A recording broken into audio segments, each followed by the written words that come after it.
Hello, scholars.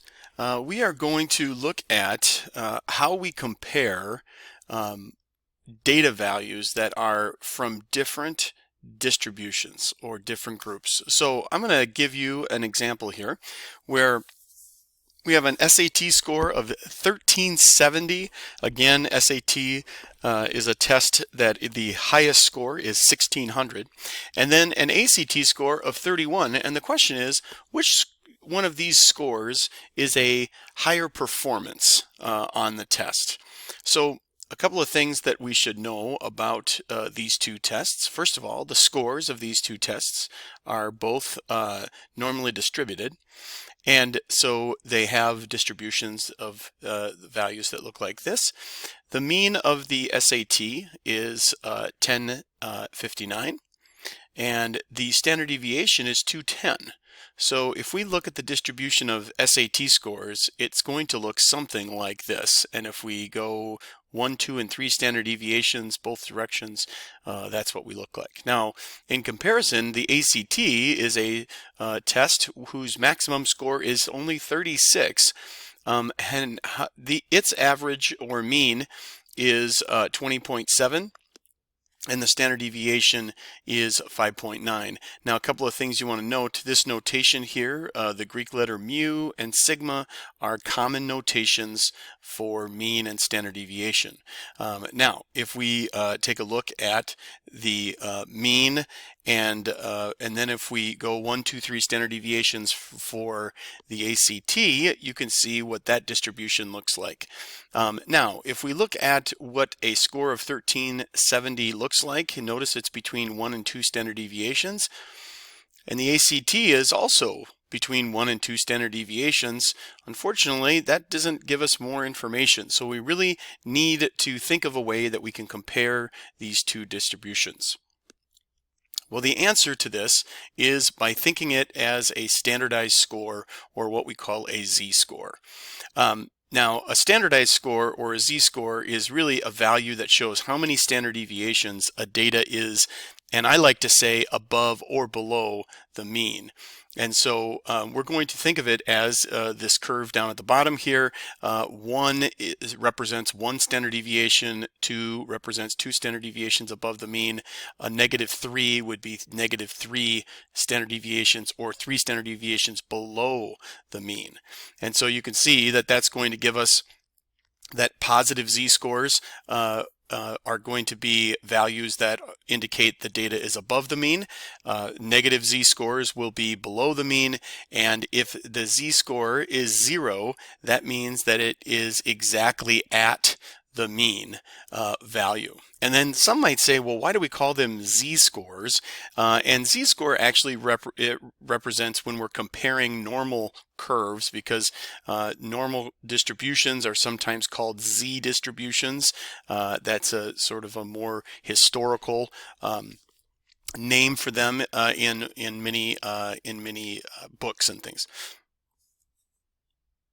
So then a simple way of providing a z-score for any data value is for us to think about how is it that we find out how many standard deviations it is.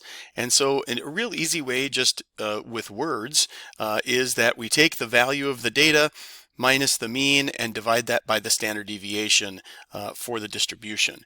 And again, we could represent, if we wanted this in variables, you could use x as the data's value, you could use mu as the mean, and you could use sigma as the standard deviation. And so then this is probably the more common formula that you'll see with that, just in not written in words. You could certainly, though, use just words to help you if you don't remember the symbols.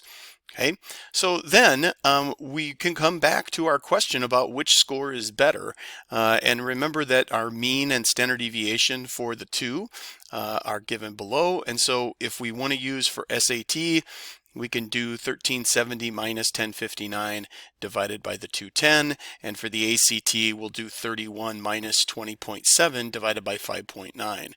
And you can see that these two values, notice that the SAT score is a z-score of 1.48, meaning that it its value is 1.48 standard deviations above the mean of 1059, and the z-score for the ACT is 1.75 standard deviations above the mean of 20.7. So in comparison, you would probably say, or you would say that that the ACT is that this score of 31 is indeed higher than the SAT score of 1370 relative to their two tests, because the ACT has a score that is more standard deviations above the mean than the SAT. So that gives us the ability to compare any distributions. So then we can also think about questions like this, where a student has a score of 304 on an exam. This exam had a mean of 200 and a standard deviation of 40. And then they're about to take an exam where the average is much higher, 650, and a standard deviation of 25. And we want to know how well must this Jackson score on exam B in order to do equivalently well. In other words, the same type of score. And it says to assume that the scores on each exam are normally distributed. So let's just recall exam A. Exam A is going to look something like this, with a mean of 200 and a standard deviation of 40. And you can see that I've labeled those and ticked those off. And then exam B is also normally distributed with a value of 650, mean of 650, and a standard deviation of 25. So you can see that plus or minus 25 from the mean there. So on the first exam, he had 304, which if you look is just about in between 2 and 3 standard deviations. We don't know exactly that location. We can find that out though, because now we have a formula to do so. So the z-score formula in this case, we would say, okay, well, how many standard deviations above the mean did he perform on exam A? So you can see we'd take 304 minus the mean divided by the standard deviation, and we would get 2.6. So then what that tells us is that over on exam B, he has to get 2.6 standard deviations above the mean. Now notice that this exam had a different standard deviation. So we're going to take 2.6 times the standard deviation of 25, which tells us that he has to score 65 points higher. Well, again, that will be the exact same location. You can see 304 is about in between 2 and 3, and this one's out here.